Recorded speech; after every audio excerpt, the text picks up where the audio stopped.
Today we're talking about how I plan and execute a brand photo shoot, and we are shooting with none other than my girlfriend Brittany today. Babe, say hi. Hello. And today's camera of choice is the Fuji XM5. You guys know I've been using this camera for everything lately, including for this shoot today. When shooting for a brand, there is equal parts pre-production, shooting, and post-production that goes into the whole thing. And as a photographer, especially a freelancer, a lot of the time you're wearing multiple hats, and you're gonna have to be able to strategize, execute, and then finally deliver on a vision that the brand and you as a photographer both are happy with. But before we get shooting, I'm gonna let Britt tell you more about the project she has up and coming. Okay, so the brand that I am finally launching, which I'm super excited about, is an online fitness platform. Right now, the platform is going to have a bunch of challenges as well as live classes that I'm super excited to host and have you guys join along. If you or any of your family and friends want to transform your body,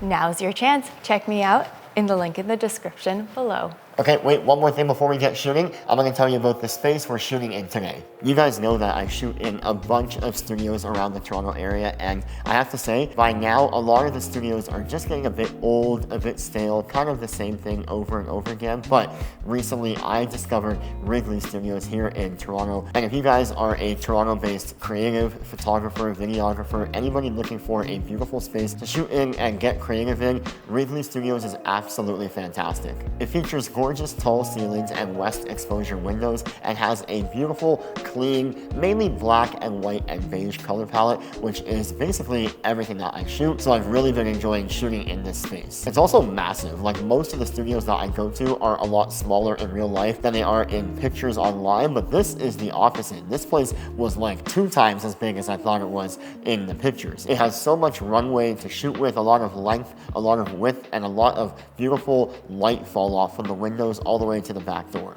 They were kind enough to give Britt and I a couple of studio hours to shoot in this space today, so if you guys are in Toronto, make sure you check them out in the link below.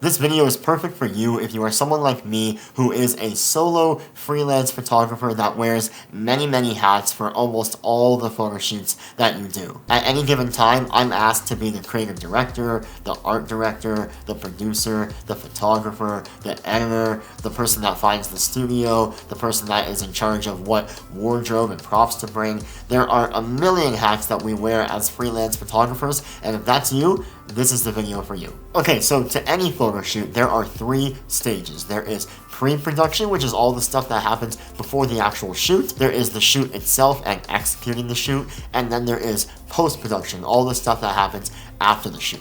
Now, we're not going to cover too much about post-production in this video because mainly it is just the editing and the client relations and invoicing and all that stuff. We are mainly going to focus on the pre-production and the shoot. Step 1 for me is to build a mood board with the client, and this is to help align the vision between you, the photographer, and the creative, and the brand who has the product or service that you're shooting for. For me, typically a mood board will consist of a ton of images that are not necessarily exact shots that you want to capture, but more so just the overall theme and vision for the shoot itself. It might include things like consistent color tones or poses, or just like overall energy that you want to give off with the photographs, as well as other things like focal lengths or lighting ideas, things like this to again just emphasize what the overall vision is for the photo shoot. I'll typically build the mood board by myself first and then collaborate with the brand to make sure that we're all aligned on the same vision. And this is a super crucial step to start out with because everything else that we talk about after this step all goes back to this central thesis of having a mood board and a vision for the shoot itself. For finding images, I typically use Pinterest or even just Google, and then to build the mood board itself, I personally use a free program on the Mac called Freeform, but there's also other apps like Canva, Milano, or even just a Google Doc. Next up, and this is very important, is a shot list. The reason you want to build out a specific shot list is because you want to stress the importance of making sure you capture specific shots that cannot be overlooked. There's been many times in the past where I've done shoots for brands, and then after the fact, they come to me asking if I captured a certain thing, and I didn't because there wasn't a proper shot list in place before doing the actual shoot. Again, this shot list can either just be a list, or it can include actual inspo or reference images to make sure that you're once again on the same page with the client. On my shot list, I like to include things like a small description of what the shot is. I like to include things like the focal length, the type of shot, whether it's a medium, a close-up, a wide shot, any lighting details, any camera details, anything that will help me on set make decisions much easier. And a shot list is also something that you want to work with your client on to get approved by both the client and yourself going into a shoot. This will really help you both on set and after the shoot to be able to manage time and expectations with the client. I recently had a shoot with a client where the client on set asked me for something that was above and beyond what we had written down and agreed upon in the shot list. And so my approach to that was to then tell them we can get this shot if we have time at the very end after we get everything in the shot list. A shot list in general will also help with planning props, wardrobe, models, or anything else that you might need as a photographer. Equipment, lenses, cameras, anything really will all be ironed out if you have a concrete shot list in place. Now there are a million other aspects to pre-production like wardrobe, makeup, models, studio bookings, but for you as the photographer and what you're gonna capture, that is pretty much all the mandatory things you want to make sure you have. Next up, we're going to talk about pre-shoot prep.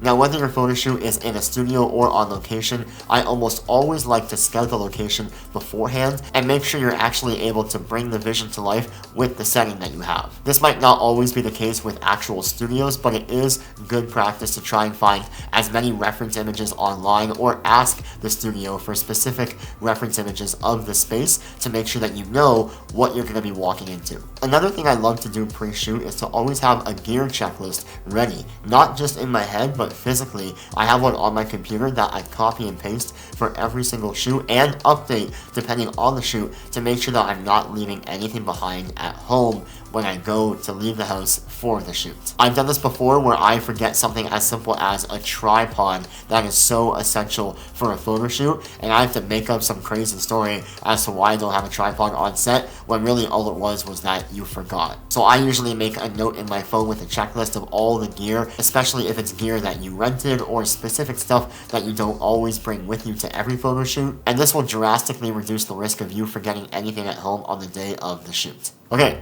let's move on to the actual execution of the shoot itself. So again, whether or not your shoot is in studio or on location, I always like to arrive half an hour early before my call time just to make sure I have time to do things like find parking, bring my gear over to the actual place. All these things do take time and add up, and by arriving at least half an hour early, it gives you that much more buffer time for things to possibly go wrong. There are a million moving parts when it comes to a photo shoot, so the odds of something not happening exactly as it should is pretty high throughout the entire day, so having extra buffer time, especially out the gate before your shoot even starts, is crucial. And sometimes if you are shooting in a studio, arriving early might work to your benefit. There might not be anybody in that studio before you get there, so you might have the chance to go in there early, get set up before anybody else arrives. Once I arrive at the shoot, I'm going to unpack all my gear that I'm going to use for the day, get everything set up, stands, lights, cameras, and lenses. I'll get my memory cards all formatted and have it all ready to go for when the client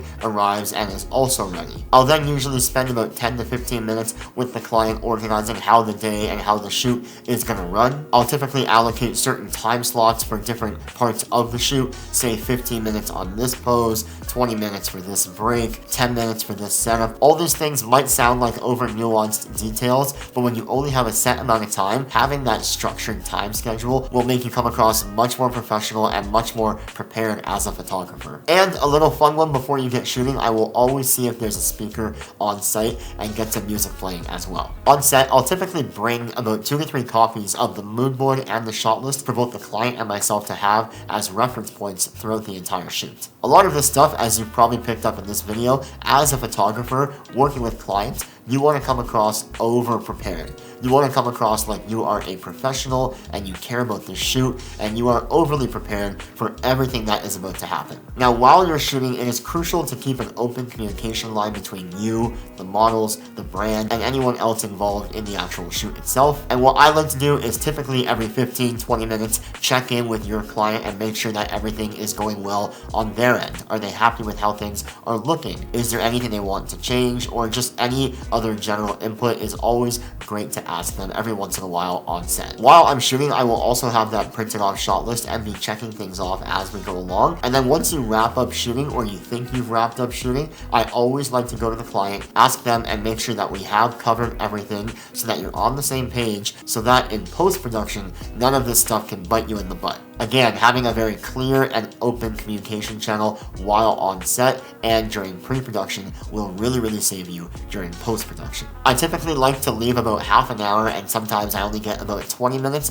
to wrap up and tear everything down in the space that I'm in. And then before I leave the shoot, if it wasn't already communicated before in pre-production, I always like to set expectations and have a conversation with the client about next steps. When do they need the assets by? Is there any asset that is more important than anything else? Was there anything on set that you noticed that might be a call out for me in post-production when I go to edit the photos? You want to leave the shoot with your client feeling confident about the next steps of editing and then final delivery of the images. And then last but not least, once you get home from the shoot, and this is very important, import your photos and back them up. It doesn't matter how much time it takes, doesn't matter how slow your computer is, import everything and back it up immediately. And yes, this is coming from experience, a lesson I learned the hard way. We're not going to talk about that. And that is pretty much how I plan, shoot, and execute on a brand photo shoot. Thank you guys so much for watching this video. Make sure you guys hit that subscribe button and that like button down below. And please leave a comment on what you want to see more of on this channel. Thank you so much for the incredible growth I've seen on this channel lately. But until next time, I will catch you guys in the next one. Peace.